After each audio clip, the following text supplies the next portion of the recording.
Akkam jirtu kabajamtoota daawwattoota televezyiinii OBS kan daawwachaa jirtan kun televezyiinii OBS televezyiinii keessan kan ta'e har'a gullallee waajjira adda bilisummaa Oromootti argameetiin jira. Sababni ani sitti argameef immoo hayyuu duree adda bilisummaa Oromoo ABO Daawud Ibsaa waliin turtii taasisuufidha. Turtiin waliin taasisaa qophicha qopheessuu kan isin waliin turu an Mitikkuu Fiqaaduuti. Ogeessa kaameraa Sayyid Hussein Abdul Qaadir waliin ta'u.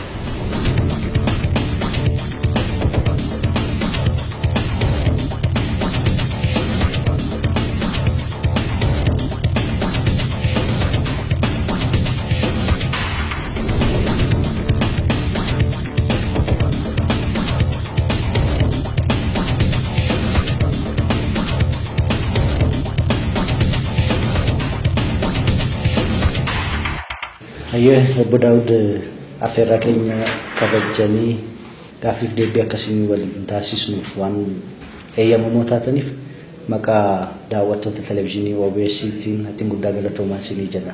Galata keessa hin badin. Gaaffii koo jalqabaa ta'uutii ABO Daawud dura otoo maqaa gara Daawudittiin jijjiiramtiin Fireewuun beekamu jedhama. Akkamittiin Fireewu jedhamtanii sana boodoo gara Daawuditti akkamittiin jijjiirattanii sarraa kaadame?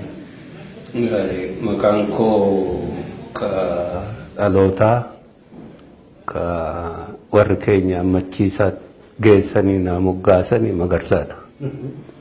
Magarsaa Ibsaati. Magarsaa Ibsaa ijoollummaa xiqqoodhaan mana barnoota qeesii na galche abbaan koo. Qeesiin sun Fireewu ka jedhu moggaase. Achi mana qeesii kanaa gaafa mana barnoota Shaambuu geessanii registration yookaan galmaa'uun xiqqoo yeroon isaa darbeera. Abbaan koo nama mana barnoota Ammaalaajii fudhatee deeme. Daarektarri mana barnoota sanaa Xilaahun Tarrafa jedhama, maqaa sana yaadadha.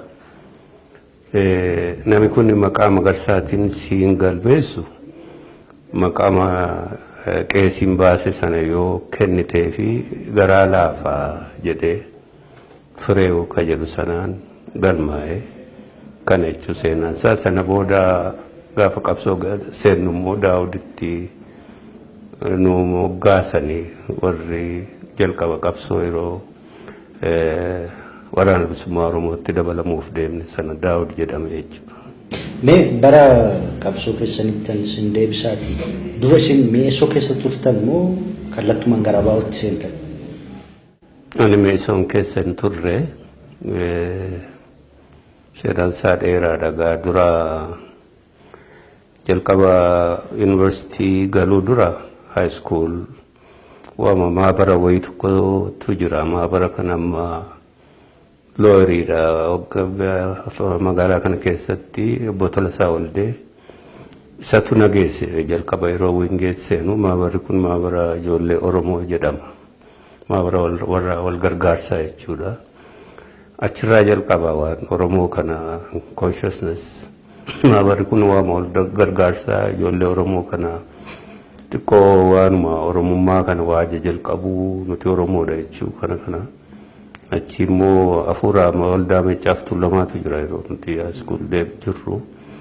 Nuti miseensa miti waldaa sanaa garuu ni dhageenya. Dhaga'uu sana keessatti immoo waldaa kanaa nuu himu warri maabara kana keessatti conscious ta'anii akka obbo Tolasaa Waldee fa'aa, Koloneel Tasfaayee Dheeressaa fa'aa isaan nuuf hangafoota siineeroota keenya isaan kun waama nutti himu. Achi gaafa yuunivarsiitii seennu walitti nu qabanii ijoollee yuunivarsiitii keessaa akkaataatti akka Oromootti walitti siqamu akka Oromootti akkaataatti waan garii Oromummaa ofii barachuu ka jedhu. Achirraa jalqaba nuti consciousness keenya waan Oromoo. Achi yuunivarsiitii kana keessaa kun takka walitti qabamti. Takka immoo yeroo sodaan jiru addaan baate akkasitti waan jennus dura muumantii keessa immoo isma General Ethiopian Student Movement faayidaan sochii barattoota Itoophiyaa guutummaa keessas aktiif ta'uun dhufe. Kitaaba yeroo sanaa kitaaba Marxism Leninism dubbisuuf dhufe. Kana keessa immoo seenaa fi qoqqoratu galame. Kan mootii jennu 74 revolution ka Itoophiyaa keessatti sirna nugusichaa sochoose suni dhufe. Yeroo sana keessatti irra deebi'amee maaddeelee sana dura sinuma jira maaddeelee akka Oromootti wal barbaadu kana keessa ijoollee yuunivarsiitii yeroo jalqabaatii fi walitti qabamnee ijoolleen Oromoo resolutionii tokko dabarsine waan Oromoo ilaalu yeroo jalqabaatii fi gaafa sana keessatti egaa aktiif warri yaadannu Abboo Maamit Kuufa'ii Ayyala Zoogee fa'ii baay'eedha isaan warra kana waan ni taane.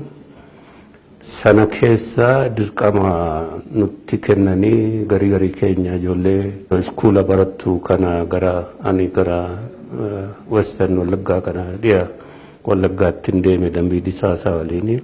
Kaanis naannoo adda addaatti bobbaasanii waan Oromoo kana irratti namuma wal dammaqsuu waan jedhu. Achii gamaaddeen akkasitti jalqabdee suni gariin isaanii immoo dhimma kana irratti hojjechuudhaaf waan Oromoo irratti waan OLF egaa already maaddeeleen OLF didiriiraniiru sana keessatti tuttuqamuutu jira akka dargaggootaatti jechuudha. Dirqama kan nutti kennenaaf abboomaadha. Abbooma wajjii wal quba qabna. Inni na jala gara Somaaliyaa deeme yeroo sanatti gadbarratti ka jedhan sana keessatti jiru. Achi 1975-76 itti dhufna jechuudha akka faranjiitti. 75-76 kana keessatti maaddee tokkotu jalqabame ka warrumaan dura yuunivarsiitii keessatti wal beeknu keessatti tuqama. Maaddeen kuni warra magaalaa kana keessa jiran keessa Abboo Gabbisaa Lammeessaati. Amboo isaan dhalooti isaanii. Kumsaa Lataati. Kumsaa Lataa kuni karaa Buraayyuu kana karaa Gafarsaa kan otoo Amboorraan dhufu makiinaadhaan rukutameetti du'e nu jalaa. Isa waliin egaa warri kaan Tsaggaayee Dassaaleny Dalasaafaa warra kana fakkaatantu jiranii warri yaadadhu jechuu kooti. Maaddee kana ka gadi dhufee nu dhaabe dheeressaa Quxxee kunis keessa jira. Isatu nu geesse Jaalbaaroo Tumsaati jechuudha. Yeroo jalqabaatiif akka maaddee keessatti isa argachi jechuudha.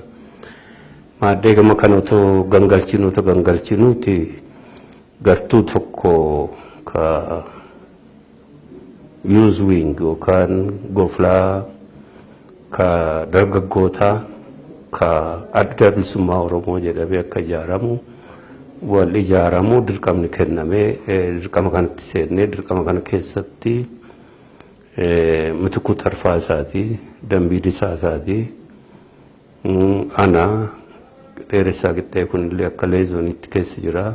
Abeel Mitikuu obboleessaa Abboomaa Mitikuuti. Yeroo sanatti Abboomaan faagaa Somaaliyaatti jiranii badhoo Dachaasaati yookaan Dammaqsaa jedhani ka Dirree Bahaatti wareegame keessa jira jechuudha. Warra kana taane warraaqaa waan jedhamtu tokko waraqaa maqaa dargaggoota Oromootiin ka babbaatu baasuu jalqabne jechuudha. Dirqamni nutti kenname.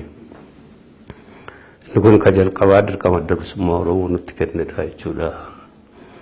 Kanuma keessa tuma deemnu isheenis gartuun dargaggootaa kun keessattuu gartuun keenya Dambii Disaasaa fi Mitikuun nu keessaa bahanii meeshoon seenanii baay'ee nama gaddisiisa. Unfortunate akkatti isaan achi seenanii booda immoo du'anillee warri kaan walitti hafnee tuma peeparii sana babbaafnu sassaaxilamuun dhufe jechuudha. Sassaaxilamuu sana keessatti warra kaanitti dirqama kana dabarsinee asirraayyuu babbaqannee egaa bakka jirrutti hojii qabataa maaddeelee adda addaa keessa seennee tuma hojjennu 1977 maaddee kana keessaa filamnee kora tokkoffaa ka adda bilisummaa Oromoo korri bu'uureessaan 76 ta'e gara Juun kana keessa gara waxabajjii jechuudha. 77 immoo kora tokkoffaa ammas barbaachisaa waan ta'eef caasicha deebisanii haaromsuuf korri kun mana Baaroo Tumsaa keessatti ta'e. Magaaluma kanatti.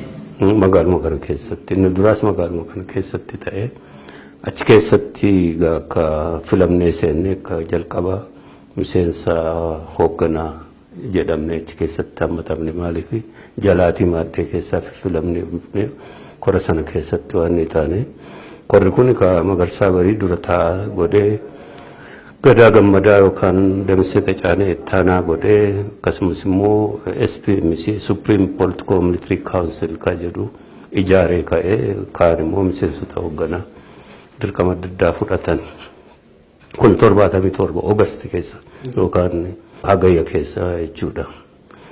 Achi kana fudhannee deemnee dirqama achuma gara Naqamteetti akkan deebi'u natti himamee achi deebi'ee abboomaan faayiroo sana gad dhufaniiru isaan Somaaliyaa irraa dirqama adda yeroo kana barumsa fixaniittu Finfinnee barumsa Sardiir isaa 6 keessa jira. Isa dhiiseen wiziroo godhee Naqamtee hojiirra jira. Haaluma saaxilamuu keessa asirraatii babbaqachuu keessa gara Naqamtee deemne nuti. Achi Naqamtee abboomaanis dhufee jira. Ammootuma kana jennu gara September 77 yookaan fulbaana 77 yeroo korri asitti ta'ee deemu dirqama adda fudhatee deeme gara dirreetti namni bahuu kana keessa jaalbaaroon fa'aa dirreetti kabahanii murtii sanarra dhaabbateeti jechuudha. Achi haala kana keessatti naannoo Horrootti qabsoo hidhannoodhaaf lafti akka qoratamu ka jedhu dirqamni natti kenname jechuudha. Dirqamni natti kennamu sana keessatti golgaan kanaa sadad jala jira abboomaanii gaafas sadad akka golgaatti sana keessa jira. Sadad keessatti akka kaadiree fakkeeffame gara Horroo akka deemu dirqamni kenname. Dirqama kana nan dideen gaafas maaliif yuunivarsiitiitti deebi'ee fixuun barbaade. Forziirtu naaf ta'etti forziir seeneera. Isa kana achi akka deemu waan dirqamni natti kenname dideennaan obbo Biyyuu Galataa fa'aa isaan kun itti dabalan dirqama akkamitti dirqama ulfaataa kana jedhame nan deemee too ka jalqaba gara Limmuu deemnee lafa qorannee Limmuu giddaa kana achi gara Guduruu Kombolchaa gara lafa qorannee dirqama hojii fakkeessine sanatti muradhee roon deebi'u 1977 ammas waanni keessa sadaasa keessa Nugsee Faantaa ka dargii bakka bu'ee Wallagga jiru sun Horroo dhufee walgahii waamee kana keessatti nama hedduu qabame hidhaa kana keessa Imruu Ibsaa Burruu Warquu warra kana fakkaataa qabee fudhatee gara Naqamteetti kute nuun immoo Shaamuutti dheega ijoollee iskuulii keessa. Imruu Ibsaa fa'aa warra dargiin ajjeese. Warra dargiin ajjeese Burruu Warquu fi Olqabaa Burqaa jedhata wajjin eenyu danda'aati gurbaan tokko ka gara naangootii dhufee waan buttaa qalam jedhamee ka itti dabalamee du'e tokko isaan achitti Naqamteetti kan inni ajjeese kan keenya Horrootti Shaambutti ka hidhamne baay'eedha ijoollee warra high school barsiisanii sadarkaa lammaffaa ijoollee sadarkaa lammaffaa barattu barsiisota warra kana walitti hidhee sana keessa anaanis naqabanii naannee booda akka mira gaheetti fi akka odeessaa dhufetti kana qabsiise achuma Naqamteetti Wansliigiin bakka bu'ee kaachi jiru Geetaachoo Dannaqoon asitti masii keessatti sochii keenyaa fi hirmaannaa keenya beekaa namni kun oolletti tuu isa ergee ka jedhu Nugsee Faantaatti akka kanaan qaban warri kaan immoo Meesoonii jedhamanii fi waan jedhamanii kaan deeggartoota OLF jedhamanii kana wal makaatu hidhame jechuudha Shaambuu keessatti. Yeroo si kan rasaasaa rukutamtan manidhaa keessatti. Hidhaa kana keessatti egaa waggaa tokko fa'aa booda inni kun rasaasaan rukutamuun garuu hidhaa kana keessa otoo jirruuti rasaasaan rukutamuun sun. Mee waa'ee sanatti malee akkamitti rukutamtan akkan odeeffadhetti haati keessan isin dubbisuu dhufanii haala keessan fuulduratti akka rukutamtanidha. Kuni normaalii hidhamtoonni sanbata keellaa fuuldura keellaa biraa tolfameetu achi dhaabatanii ka maatii isaan dubbisuu dhufuuf kana dubbisanii achi immoo warra eegutu jira. Achitti maatii isaanii dubbisanii galaanis dhufeera irraa fudhatanii deebi'u. Sanbata maatii dubbisuun ni eeyyama. Isa kana keessatti haati koo lafa fagoorraa nyaata baattee dhufteetti. Warri waamutu jira hidhamtoota keessaa warra barbaadaman kana warra maatiin dhufe na waaman jennaaniin dhaqee anaa keellaa irra akkas bahuuf jedhu keellaa sana irra keessa immoo seentirii yookaan bakka waardiyaan taa'ee eegutu jira. Waardiyaan suni na arge deebi'iin an jedhe. Omaan waan hin jennee fi ofirra hin deebi'e ajaja poolisii deebii siin jennaan deebi'uma qabda. Ofirra galagalee hin deebi'e. Anaa ofirra galagalee deebi'u duubaan miila koo kan rukute. Isa rukutame kana waan jedhee kolaamaan fuulduratti deddeemee namni wayii dhufee na qabe. Isa dhufee na qabe kana lammata sadaffaa rasaasa inuma dhukaasana anatti duuba kooti. Kacarraa ka jalqabaa malee ka nina qabullee na dhiisee baqatee booda okkolaaman deemee dhaqee bakka mana keessa bulamu sana keessa jala gahee argachuu dadhabee taargetii malee inni deddeebisee dhukaase. Haati keessan garuu kan argaa jiru.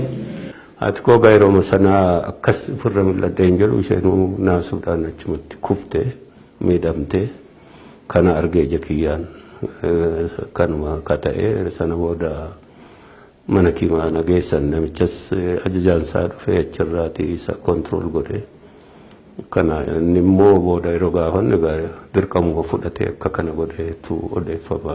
Maaliif shaambu sana keessatti warra waan Oromoo kana dhaga'uun barbaanneetu akkasitti ijaaranii jiranii isaantu dirqamatti kennee jechuudha. Ergasiitti haadha keessan hojii wal argitanii erga rukutamtanii kaastanii? Erga rukutamee kaasee gaafaan mana hidhaatii ba'u mana dhaqe.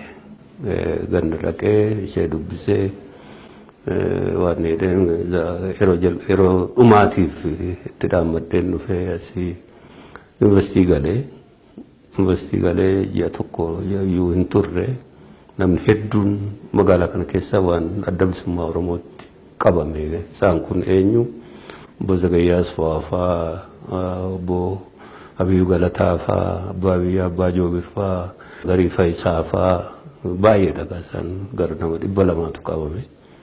Sana keessatti egaa ka duraan hojii dhaabaa keessatti wal quba qabnu Muyaa Abdoo ka dirree bahaatii dhimma dirqama biraatiif dhufee as jira.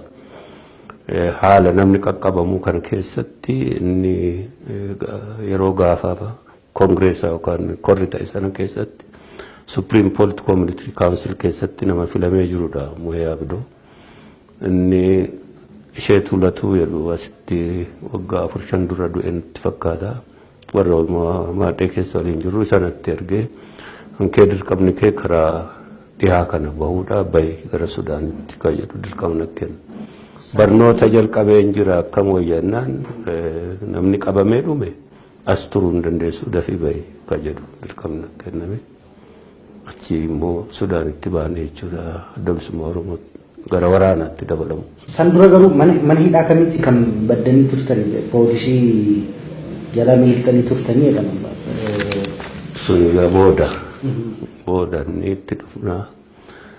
San booda Sudaanitti kunne jechuudha. Nuti Sudaan gama achirraati Eertiraa deemuu leenjisa fudhatu. Leenjisa fudhannee ka jalqabaa dirree dhihaa saaquu ka saglii jalqabaa sana keessa osoo jirru summii nyaachuu sana dhalate. Summii nyaatame sana keessa hidhaa seenee hidhaa sana waggaa 5 hidhamne keessatti maakalaawi keessatti nama keenya hidhaatti naan dhufiin waa'ee summii sana naaf kaasame. Summii sana akkamittiin nyaatan? Summii sana akkatti nyaanne ammatti kan ofii koo yaadadhu hin jiru. Waan ta'e garuu odeeffadhe ergasiitii maaliif waan yeroo sana ta'e ammoonaayyuu yaadadhu. wanti ta'e maalni nuti dirqama irra jirra. Dirqama irra jiraachuu keessa namni 8 na waliin jira. Namni 7 abbaa caalaa wajjin gara beegii kanatti dirqama fudhatanii sosso'anii wal biraa. Warra achi jirru kana keessa namni tokko Taaddasee Shorroo ka jedhamu, obboleessa isaa immoo Zakkaariyaas Shorroo ka jedhamu achuma naannoo Giraayii sana jira. Taaddasee Shorroo kun miseensuma waraanaati nu waliin ka jirudha. Mana isaaniitti nyaati ajajameeti. Zakkaariyaas Shorroo kun nyaata kana fidee nyaata kana akka nyaannedha. Nyaata sana nyaachuu keessatti akka naa himanitti fi kan hubadhetti booda kan kana irraa hubadhe tokko warruma dhimma sana quba qabanii dhaabnis booda qoratee waan jedhe kan lammataa immoo poolis komishiinarii Wallaggaa ka ture ka poolisoota bobbaase dhimma kana waan jedhe booda wal argine nama Eertiraatti wal argine gaafa chaartara baane inni diteelii sana hime kan inni naa himetti egaa summii sana fidanii ati xiqqoo nyaatteeti waardiyyaa jijjiiruu deemte warri kaan dhufanii nyaatanii achuma dhumanii ati gangalattee biyyoo nyaattee bishaan fa'aa dhugdee akkasitti si wittifatu poolisoonni dhufanii si dhuunfatanii ka jedhunni footograafiilee naa kenneera namni kuni footogiraafii allaattiin foon ijoollee nyaatte allaattiin sunillee achitti duute allaattii sana kaase. Sanillee naa kenne. Ijoolleen nama meeqa turtan yeroo sana? Nama 8 nama 8 keessaa namni 7 numa dhumanii ana qofaatu hafe. Sana booda qabamtanii gara Finfinneetti dhuftan? Booda ani bakkattiin uf bare hospitaala Damdooloo keessatti yeroon ka'ee jedhu miila koo feerroodhaan walitti dhabeera mammadaa'eera jallisaas hojjaansaa kunis. Poolisii wayii fuuldura koo ta'a. Poolisa kana dur ijoollummaatti nan beeka.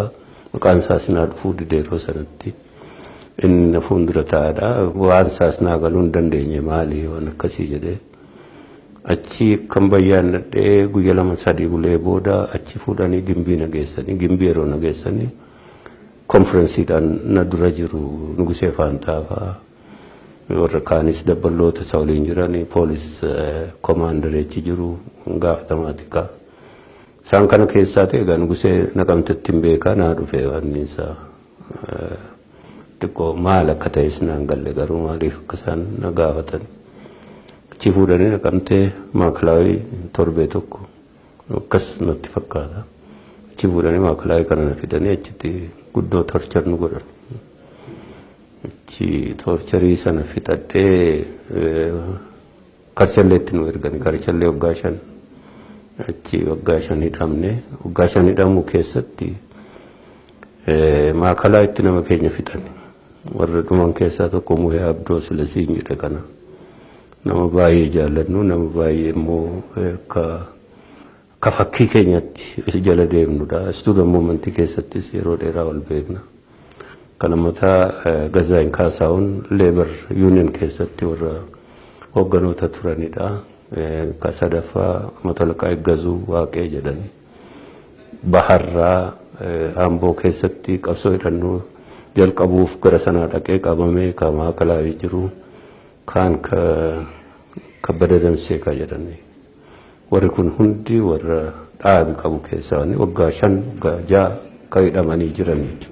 Isaan kana ajjeesan fuudhanii maakalaawidha. Inni kun hedduu nu aarse.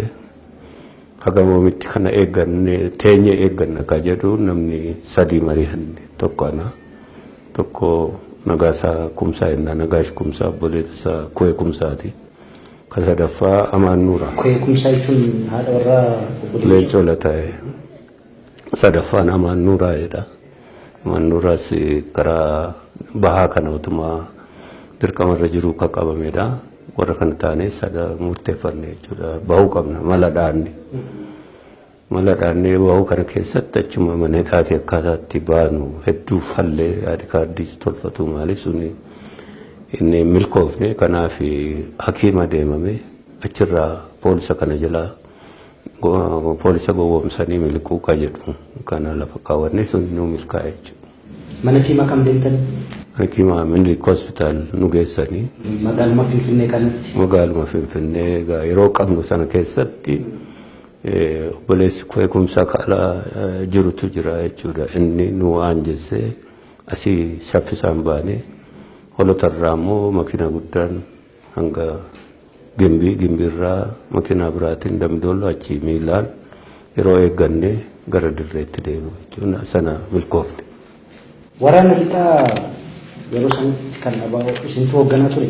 Yeroo sanatti yeroo summitti wanni taane ana ka hoogganu waraanicha jalqabuma yeroo seenne saaquudhaaf inni akkasuma ture.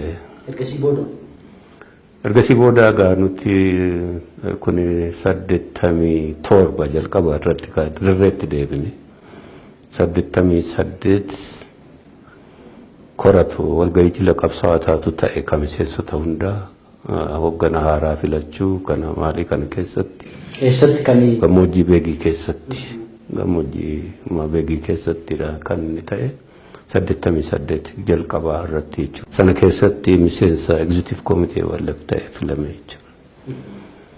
Achi dirqama gaafatamaa waraanaa damee waraanaatti gaafatamaa ta'e 88 hanga 91 seennu sanatti gaafatamaa waraanaa dirqamni nuuf kenname akkasitti hojjetne chaartara dhufne jechuudha. Mee waa'ee chaartara dhufuu keessatti isin kaasaati uummanni Oromoo haga har'aa akka gaabbiitti kan kaasu carraa guddaa nu mudate waggootii 27 kan garbummaaf nu saaxile deebisee akka dhiigni keenya dhangala'u kan taasise keessa ABO'n chaartara keessaa bahuu isaati jedhu. ABO'nis chaartara keessaa bahuu isaa dhiibamnee baane jedha malee haga har'aatti abaluun balleessaa kana qabaa iddoo kanatti kanaaf baane kan jedhu waan qabatamaa lafa hin kaa'u. Dhaloota kanatti wanti himameetti hin jiru. Waa'ee chaartara keessaa bahuu ABO amma akka institushinitti ABO'tiin kan qabatee jiru isinidha waan ta'eef maaliif uummata Oromootti? Adda bilisummaa Oromoo ka qabatee jiru amma ana adda bilisummaa Oromoo gaafasii fi ka amma jiru kun adda. Gaafasii waan hin beeku keessaa fi dhugaa keessaa chaartara seenuu irratti seenaan isaa maalni 90 ji'a adoolessa keessa warri Sudaanii tokko dhufanii dirree bakka jirru daangaa isaanii beelmuguu bakka jedhamutti. Achi ka jiru ana jalleen coolataati baacaalaati fi miseensota gumii sabaa kaanis jiru. Dhufaniiti jalleen cootiin barbaadnaa si barbaadnaa jedhan. Maaliif akka ta'e illee hin beeknu ka'ee kaartuum deeme jalleen coo. Yeroo san hooggansa maalirra turanii? Jalleen coo ittaanaa hayyuu duree adda bilisummaa Oromoo ta'ee karaa dhiyaa kanatti immoo firoontii sana akka dhaabaatti ka hoogganu isaa darbe immoo ajajaa waraanaa naannoo ajajaa ol aanaa waraanaa isaa jechuudha. Komaandar in chief karaa dhiyaa nuti isa jalatti.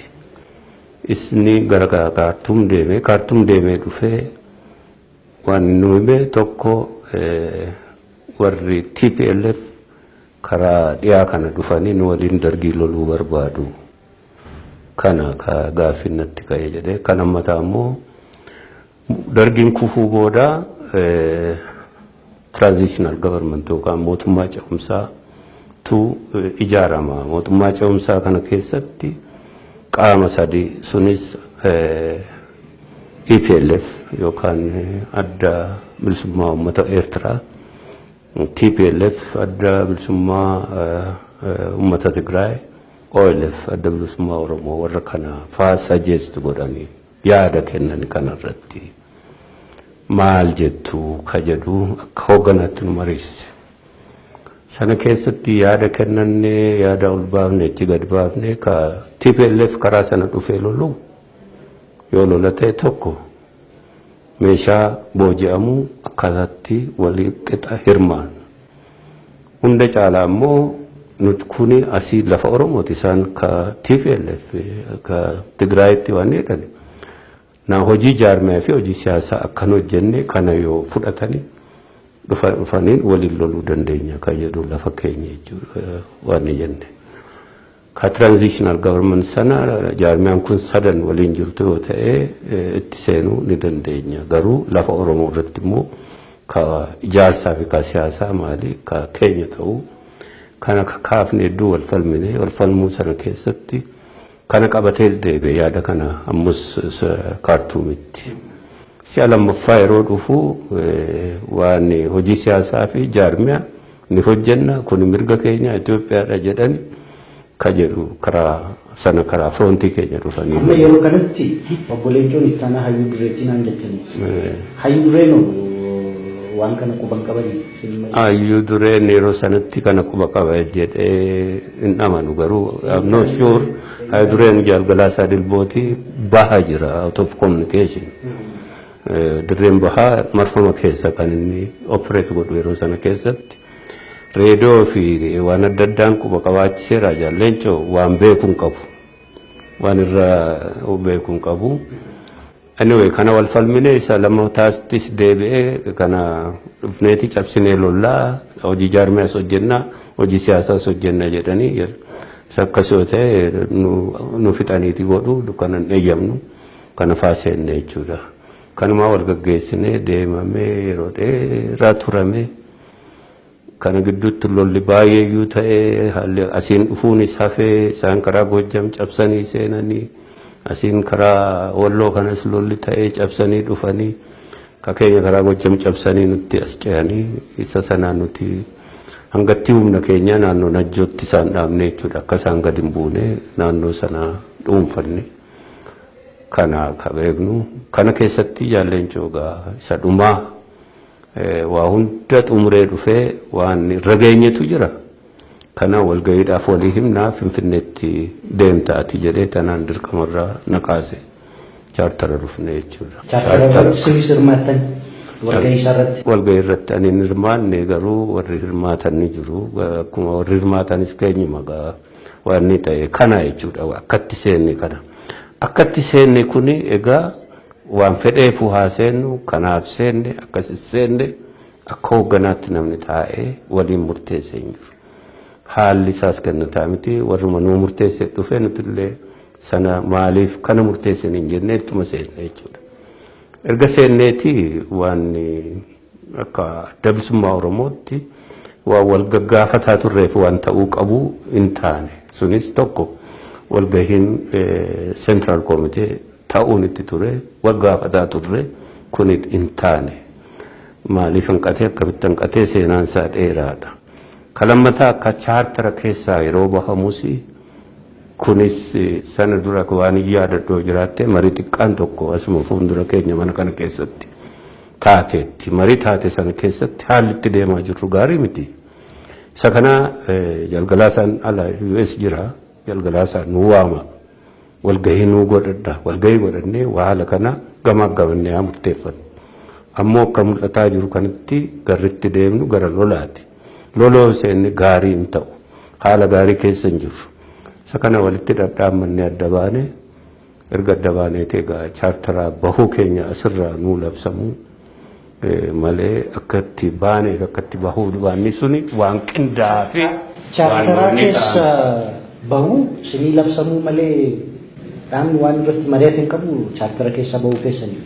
Hin mari'anne akka mari'achuutti hin jiru maaliif gariin karaa dhiyaa jira karaa bahaa jira gariin karaa dhiyaa jira akka hoogganaatti taa'amee gamaa gamamee nu baasa hin baasu akka sanatti nu mari'achuu haalli isaas kennataa hin taane waan mari'atamee godhamee miti warrummaa walitti dhiyoo as jirutu sana. Warri mootummaas dhiibbaa godhanii haaluma kana keessatti akkasitti ba'ame jechuudha. Dhiibbaa godhanii gaafa jedhamu amma dhiibbaa isa alaa haadhiisuuti dhiibbaa isa keessaa kaasume maaliif ammas yeroo itti jirru keessumaa yeroo gara keessanirraa gara jenereeshinii qeerroo kanatti tiraanziit goonu yookaan yeroo jijjiiramnu waan ta'eef seenaan kanarraa baratama jedhee namni adda. Yeroo sanatti dhiibbaan keessa wal morkiin aangoo isin gidduu tureera.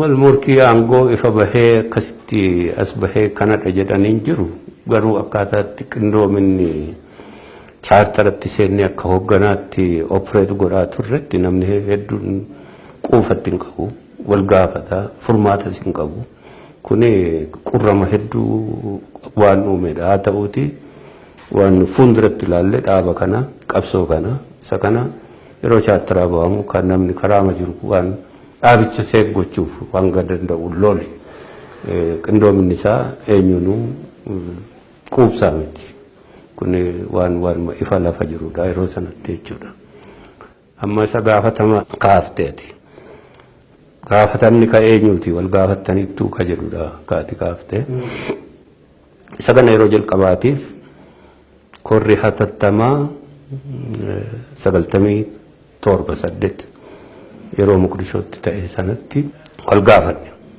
hangeechitti wal geessuun haa ta'uti kora sanarratti hundi waan jiraatinii fi koree tokkotti dhaabbattee jechuudha hooggana gaafas filame keessaa hoogganni gaafas filame sun dhaaba kana seef gochuudhaaf koraa hatattamaa ta'eeti filame ka filame jalgalaa saamus dura taa'aa jalbultuun biyyoo ittaanaa isa kana keessatti jalbultuun biyyoo ittaanaan ka hoogganamu ka kolonel Reessaa Caalaa keessa jiru akkasumas namooti biraa keessa jiran koreen tokko ijaaramte koreen kun hoogganoota gaafa chaartaraa turan keessattuu warra executive committee tura yookaan immoo koree jiraawwachiistuu turan isaan kana qorattee gaafatamni mataa fi gaafatamni waloo adda bahee sana booda miseensotaaf akka labsamu kan jedhudha. koreen kun tattaafattee namoonni hedduun namoonni gariin deebiiyyuu kennuu fi fedhiin agarsiisne ka jedhu gabaasaan sun tarii yoo barbaanne argamu mala isa kanaa koraa sadaffaa 2004 ta'u irratti gabaasaa ishee galchite koreen kun fedhiin qabaanne nuuf deebii kennuu warra jettee tarriste jira warra immoo deebii kennanii tarristeetti akkasitti waansaa gaafa kora sanarratti maaltu murtaa'e nuti kanaan hin qabamnu kanaan qabamnee gara fuulduraatti deemuun nama rakkisa kanaaf kanaan kana cufneef gara fuulduraatti seenaan qoratu ammaan booda garuma qabsoo keenyaa fi dhaaba keenya kana jiraachisuu fi jabeessuu irratti akka fuulleffannu ka jedhu korri murteeffate itti fufee jechuudha 2004 Diseembar yookaan muddee keessa akkasitti otoon cufamiin hafe waan kun kanaaf mataan abalutu balleessee maaliidha jedhanii haasa'uun rakkina ta'e jechuudha. Kabajamtoota daawwattoota televezyiinii OBS kanan gaaffiif deebii taasisaa jiru obbo Daawud Ibsaa hayyuu duree adda bilisummaa Oromoo waliinidha. Egaa haalli gaaffiif deebii keenya bu'aa bahii isaan keessa darban amma maarra jiru biyya keenyaaf maal qabataniiru wantoota jedhan irratti dogoggora kaleessaarraa maal baranna wantoota jedhan irratti gaaffiif deebii taasisaatii jirra. Hanga xumura qophii keenyaatti nu waliin turaa aan Mitiquuf Qaaduuti ogeessa kaameraa Sayyid Hussein Abdul Qaadir waliin ta'u. Garuma yeroo ce'umsa sanatti ansin deebisaati mootummaan yerootti waa'ee dimokiraasii biyya kanaa odeessuyyuu dookumentariiwwan garaagaraa yeroo hojjetuyyuu dhaloota ammaatti kan inni himaa jiru ABO'n yeroo sana bulchiinsaaf qophii akka hin taane ifa godhe fedhii isaatiin chaartara keessaa akka ba'eedha jedha. Quba qabdu yeroo isin biraa dhiyaateera nuti bulchiinsaaf qophii miti jettaniittu yeroo sanatti ministeera afur qaba ture ABO'n yeroo ce'umsaa keessatti bulchiinsaaf qophii miti jettaniittu. Inni kun kijiba TPLF waan kijiba dirree jiru. Wanti jedhame gaafas ittaanaa pirezidantiin chaartaraa Mallas Zeenaawiiti. Ittaanaa pirezidantii yaalleen cokka ta'uuti gaafatan. Lakkisa ittaanaa pirezidantiin poostii homaatu waa hojjenne tokkodha yeroo sanatti. Kana ABO'dhaaf kennineedhanii ittiin nagaduu barbaadan akka nu baddutti. Sakana akka dhaabaatti osoo iyyuu mariisiin jaalleenchoo poostiin sunis waan gatii hin qabneefi irraa decline godhe fudhachuu kaduma wanti ta'e malee bulchiinsa fudhachuu dhiisuu maali waan bulchiinsa bulchuu dadhabuu waan jedhamu miti jechuudha. Waan chartara sanaa fudhannee ilaalle TPLF bal'inaan Oromiyaa guutuu lola deddeebisee dhaaba kanarratti banu uummata kanarratti banu warra dabballoota bakka hedduutti ajjeesu waajjira adda bilisummaa Oromoo bakka hedduutti dhukaasu dhumarratti immoo waraannuu erga kaampiitti galamee fi booda ansaa galchuu diduudhaan candidates warra filmaataaf dhiyaatan warra kaadhimamtoota filmaataa bakka hedduutti hidhuu akkasitti immoo ajjeesuu garii isaanii kun waan lafa jiraate jechuudha. Humnaan dhiibee TPLF dhaaba kana achi keessa baasuu sababaan kana immoo filmaata xiqqoo tokkotu taate sana gidduutti snap election ka jedhan sana irratti bakka hedduutti bakka filmaati snap election ta'e kanatti adda bilisummaa Oromoo moo'e. Sagan rifatanii adda bilisummaa Oromoo dhiibanii baasuu murteeffataniiru. Sudii waan nama falamsiisaa miti. Haa ta'u keessa isaatti akkamitti qindeeffate adda bilisummaa Oromoo ka jedhu nuti waliin quufuu dadhabuu fi namnis quufuu dadhabuu sana ka bakka ittiin godhatiin malee ka TPLF beekamaa.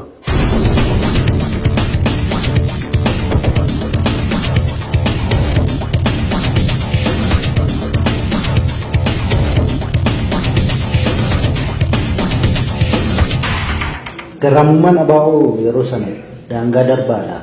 Garraamummaa haxxummaa siyaasa keessatti taphachuu hin dandeenye. Fakkeenyaaf waajjira gullallee kanatti yeroo mara istiraatiijii hojjechuuf sirbuu filatu. Bakkeewwan garaa garaatti nama walitti qabanii dhaadannoo dhageessisuu filatu. Irra caalaa yeroo isaanii sirba irratti balleessanii warra jedhan jiru. Akkas ture yeroo sana keessoon ABO maal fakkaata ture? Waan ifaa fi waan adda bilisummaa Oromoo akka jaarmiyaatti isa kanaaf itti qophaa'ee dhufuu dadhabuudha. Maal goona akkam goona maaliifuu galle ka jedhe miseensaa fi uummata isaafuu ibsuu dadhabu. Ufumaa fiiguu waan qindoomina hin qabne tokko sanuma keessa waan hojjetame waan gaarii waan uummata kanaaf tolu lafa kaa'ee deebiira. Haa ta'uuti akka jaarmiyaatti of ijaaree akka jaarmiyaatti immoo haala sanaaf of qopheesse akka hogganaatti collectively yookaan gamtaan hojjete gamtaadhaan immoo murteeffate waan jiru kana isa kana keessaa bahuu dadhabuudha malee garraamummaa fi waan sana miti. Sana rakkinni humna amma qabu sanaa fi hogganni akka jiru sana caasaa jiru sana isa kana qindeeffatuu dadhabuun waanuma ibidda dhaamsuu fakkaatu hojjetee akka kanaatti haala sanatti gufatuudha waan guddaan. Kanuma keessa waan hojjetame guddaadha waan immoo dhabamee fi wareegamni baafame guddaa ulfaataa tokko. Loltuu hagam qaba ture yeroo sana ABO'n keessumaa yeroo chaartara dhiisamee bahutti waliigalatti loltuu ABO meeqa ture beektu fi gariisaatii. Yeroo sanatti dirqama jedhee achirra na fide jalleechoo waraana sanatti ka yeroodhaaf jedhamee hafe abbaa jaalaati. Lakkoofsa exact hin beeku haa ta'uuti karaa hanga ijaaramne yeroo dhufnu hanga ta'e nan beeka gara birgeedii 2 fi bataaliyoonii 2 jechuu hin danda'ama. Warri kaan immoo buttaanis dirqamni adda addaa ka hojjetan ni jiru. Bataaliyooniin tokko jajjabeedha. Meeshaa guddaas horachuu jalqabne irraa hanga taankiittu walumaa gala ka haaraa kaadhimamee fi ka durii sun hanga 20 akkas ni ta'a. Ni karaa dhihaa ni karaa bahaa akkuma kanaatti tilmaamama jechuudha gara 40,000. Haa ta'uti hidhannoonsaa guutuu ta'ee otoo hin taane akka waraanaatti ijaarame sadarkaa sanatti hidhannoo guuttate dhiyeessii guuttatee rasaasa guuttatee ka jiru miti.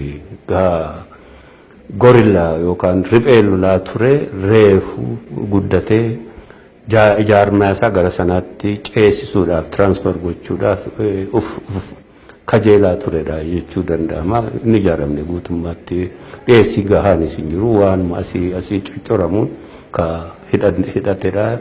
namni hidhannoon qabnes keessa haaraan kakaadhimamee jira. Kana piikchariin isaa waraanni sun gaafasitti. Karaa dhiyaas karaa bahaas ka muuxannoo ka qabani ajajoota hedduu qaba, leenjistoota hedduu qaba, dabbaloota hedduu qaba. Akkasitti waan ta'e jechuu danda'a. Waraanni sun sana booda hin diigame akkam ta'e inni isaa chaartaraa asii baataniitu biiroowwan garaagaraatti baataniitu kallattiitiin gara waraanaatti galameera. Dhumni waraana sana maal ta'e eessa gahanii uummanni sana barbaadan fa'i? Waraana sana qofaa otoo hin taane akkuma jaarmiyaattu karaa dhiyaa kan akkatti ijaaramne lolaa turretu jira. Executive Committee yookaan koreejii raawwachiistuu ka dirqama kaawunsilii waraanaa qabu. Waraana bobbaasuu, hidhachiisuu, naannoo bobbaa waraanaa murteessuu, lola akkaataatti lolu ka murteessuu Executive Committee kana jechuudha. Ka hidhachiisu. Komaandisaa kana keessatti Commander in Chiefiin Jaallechoo Lataati. Gaafatamaa waraanaa ana. Na jala mooyyuu warra gaafatamtooti adda addaa fi ajajoota birgeedaatu jiru. Inni kun gaafa seennu hoogganni kun dhufee as Finfinnee taa'ee waraanni sanirraati ka dirqama qabu sun akkas irraa taa'ee nama tokko abbaa caalaa qofaatti kenname fi jasa jalammoo komaandaroota jiran jechuudha. Irra keessaa murtee ka fudhatuu fi ka waan jedhu suni irraati displays ta'eera jechuudha. Tokko kana rakkin ittiin deebine gaafa lolli sun ta'utti akkaataatti bahame sanarraati. Kalammataa akkuma jirtu gadi ka jiru suni akkaataatti ijaarsa itti fufu sanatti qofaa miti yeroo chaartaraa sana keessattu akkaataatti waraana kana bulchuuf dhiyeessi kennu kun hunduu wal diddiigee haala gaarii keessan turre.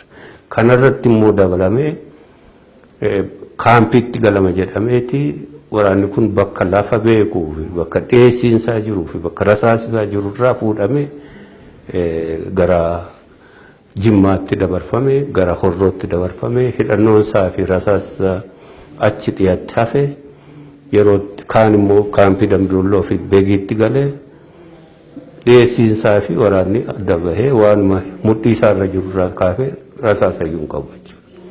Yeroo itti lolatti seenamee ijaarsi isaas guutuu miti, qajeelfama gahaas hin qabu.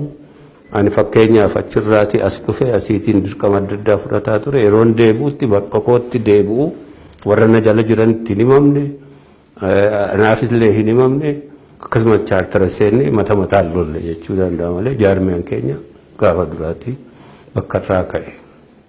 Osoo hin beekin uf diigeera duraan sun. Waraanni sun diigameera jechuudha. Practically caasaan isaan jiru akkaataa command line isaa diddiigameera duraanu. Namni Jimma jiru ufuma akka jirutti lolee malee commandii isaa wajjin akkaataatti waan ni godhatu ka duraan gaafa duraa anatu jira. Ana jirammoo jalammoo warra zoonii ajajantu jiran miseensota gumii sabaa achirraa isa jalammoo ajajoota birgeedaa fi ajajoota cimraatu jiran. Inni kun beekamaa jechuudha. Dhaqee centrally akkaataatti command ta'u qaba. Dhiyeessiinsa akkatti dhaqu qaba. Communication line itu jira kun hin jiru bakka isaa gaafa chaartara seennu mata mataanii fi gartuun akka walitti amanuuf deegame malee command line kun hin jiru jechuudha. Loltuun sun yeroo sana erga diigameera ta'eeti caasaan keessanis erga akka kanatti hojiirra oolle ta'eeti abaawoon har'a ijaartan kun abaawoon har'a akka abaawootti dhuftan kun eessaa dhufee amma loltuus qabdu eessaa fiddamire wanta isa keessaati karaa meessa sana chaartaratti deebi'a karaa bahaa kana hoogganoonni walumaan turan haala chaartara keessa jaallu gaasaa bakkoo jaalburuu sooboruu labbaa biyyaa roobaa warri kun sustain godhanii waraana isaan jala jirullee tursanii hanga 97tti kaampii keessaa erga bahameeyyuu deebifameef ijaaramee waraanni sun ijaaramee ture deebi'ee karaa sana itti fufiinsa qabsoo kanaafuu bu'uura inni sun. Haa ta'uuti inni sunis lola keessa butuchitee dhiyeessii gahaan qabu 97 dhiibamee gara Moqdishoo bahee jechuudha. Deebisanii of ijaaruun yeroo sana keessatti yeroo chaartaraatti hoogganni warra guddeessi ni wareegame ka karaa dhiyaa keessattuu nama hedduutu karaa baas akkasuma ajajooti hedduun harka wayyaanee bu'anii yookaan ni wareegamani gamalachuutiin ka jiraniiti. Wareegamni gahee fi miidhamni gahee bittinnaa'uun gaafasi waan ta'e dhumarratti maal ta'e waa jiraachuumaaf waan kana jiraachisuuf jalgalaa san Londonitti ba'e hayduree jalatti maaliif executive committee wal ga'uu hin dandeenye inni kaan lubbuun ka jiru bahaa jira inni asii gaafuma duraayyuu asii waan jedhee gariin alas bahee inni karaa dhiyaa kun jechuudha. Executive committee akkuma jiruttu deebi'ee caasaan isaa irra keessaa kun deebi'ee waan jechuuf ka ala jiru jalgalaa isaa jalatti ka keessa jirus ka karaa ba'aa kafe kun achuma irratti akka jaarmeetti waajjira hayduree ka jiru san. Jeejaa keessatti immoo dafee wal gahee akka deebi'ee of ijaaru. Deebi'ee of ijaaru sanatu tun inni hojiirran ooliin tutturee dhiibamee gara Somaaliyaatti bahuun sunuu nama mudate san booda Somaaliyaatti koraa tattamaa ta'ame keessatti deebi'amee ijaaramee hayduree executive committee akkasumas immoo central committee isaa of ijaaree ajajootas waraanas akka haaraatti deebisanii ijaaruu sana taafatame. Haa ta'uuti ammas deebi'amee karaa Somaaliyaa miidhamni nurra gahee jechuudha. Waraanni ol waan ni ta'us achirraa buqqa'uun kun nu mudate deebisanii of ijaaruun garuu bu'uurri ishee kan Somaaliyaa kanaa jechuudha. Ergasiitii egaa hoggansi jirraa ta'ee Eertiraatti baanee zoonii adda addaatti of ijaaruu karaa kibbaa deemsa keessa karaa dhiyaa kanas jaarmichuma deebisanii of ijaaruu kun sana booda ta'e jechuudha 99 erga hayduree ta'ee booda. Malee waa hundi faca'ee diigamee ture jechuudha. Komiini uummanni Oromoo qabu keessumaa gara dargaggootaatti yoo dhufne ABO'n rakkoo humna namaa hin qabu. Rakkoo lafaa hin qabu. Teessumni lafasaa mijataa fi kan ta'e Oromiyaan bal'oo. Namni baay'een immoo hojummaa isaatiin osoo hin taane akka hafuuraattuu isa jaallata. Maaliif bilisummaa malee sa'aatii kana nu tursiise warra jedhaniif akkuma mana naaf kaastani ABO'n rakkoo hooggansaatti qaba. Mootummaa kanaanis yeroo bal'aa egaa propagandaan siyaasaa isaa jiraatu malee yeroo bal'aa irratti himameera. Rakkoo hooggansaatti qaba jedhama.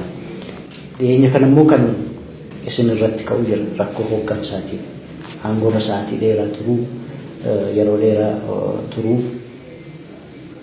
akkasumas umuriin keessan waan deemeef waan amma dargaggeessi kun fedhu yookaan immoo fiiganii bahanii istiraateejii baasanii gara bilisummaatti geessuu warra danda'an miti warri aangoorra jiranii.